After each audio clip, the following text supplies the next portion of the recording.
Hi, good evening, it's Matt here, and what we've got on the screen here is from Yahoo today. It's the top 30 best paid managers in the world, and it's not any old managers, it's soccer managers. And I'm looking at this picture here, and this is an absolute fantastic picture of Jose Mourinho, and he gets paid over £8 million a year. And now just think of the pressure. I wouldn't mind sitting in that dugout for £8 million a year and getting all those people photographing me, but the truth is probably I wouldn't want to do it more than a season. Now Jose Mourinho undoubtedly is a good manager, not from a football background as such, not a player, but he's done a fantastic job in all the clubs that he's been at.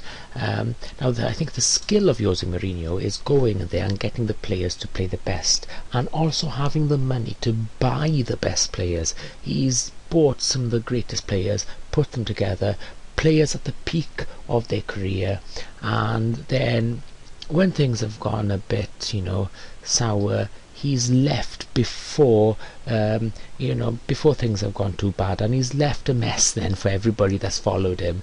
And every time somebody follows him, somebody turns around and says, oh, hang on a minute, if we had Jose here now, things would be alright. But the trouble is, he's not, and there's a reason why he's not. He's gone away for a better job. But that's my feeling. To be honest with you, I think I'd love to see Jose in a team like Alex Ferguson, and leaving a legacy.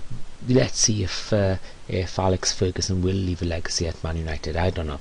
Now the interesting thing is that Pep Guardiola at Barcelona and Gus Hiddink, who's moved to the cash-rich Russian club Anzi, is joined second place on 6.3 million a year, and Robin Mancini is on £4 million a year at Manchester United.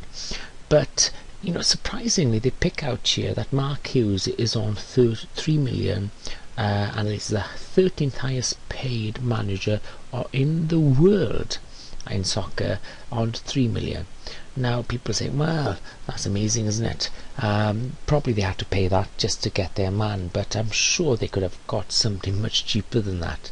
But looking down at the list, it's not surprising here, but I think the thing that they've got to really look at is Kenny Dalglish. Kenny Dalglish is on 4 million at Liverpool, and you've got to think, what has he really done there this time around? Arsene Wenger is on 3.9 million, and he's got to be value for money there. Harry Redknapp, 3.9 million. Again, he's got to be value for money. Is what he's doing at Spurs at the moment. But this is the one that really surprises me. David Moyes, 3 million at Everton. Now people always say, well, why is he? David Moyes has been 10 years at Everton, and people always say, well, why hasn't he moved on to a bigger club? Probably because they can't afford him. They can't afford to buy him out the contract, and also the wages he's on. Why would he want to move? How many teams above there could David Moyes move on to? Spurs, probably. He could move to Spurs, and he could he'd get 0.9 of £1 million more. Or even Arsenal. You look at these teams, look at Arsenal compared to Everton. They say Everton doesn't have any money to spend. Why? Because they spend it all on the manager.